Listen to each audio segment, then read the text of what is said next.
பரிசுத்தவான்கள் எல்லாம் ஒரு மாதிரி நடந்தாங்க, அவங்க காசு பணம் இல்லாதனாலயா?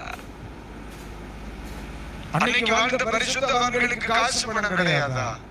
அன்னைக்கு அவங்க வாழ்ந்த எப்படியோ வாழ்ந்திருக்கலாம். அன்னைக்கு தீர்மானத்தோட ஒரு தீர்மானம், டெடிகேஷனா இருந்தாங்க, டெடிகேட்டடா இருந்துச்சு அவங்க வாழ்க்கை.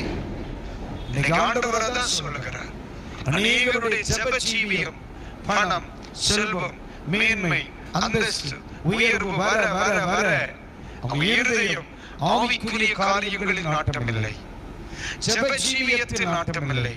அதெல்லாம் குறைச்சு எப்ப பார் வேலை, எப்ப பார் பணம், எப்ப பார் சொத்து, அவனை போல இதை வாங்கணும், அவனை போல இதை வாங்கணும், அதை போல இதை வாங்கணும், இப்படியே நாட்டம் உண்டாகி கொஞ்ச நாள்ல ஆவிக்குரிய வாழ்க்கை தரம் இழந்து போய்விடுகிறது. ஒரு ஆமென் சொல்லுங்க பார்க்கலாம், சத்தமா சொல்லுங்க அல்லேலூயா.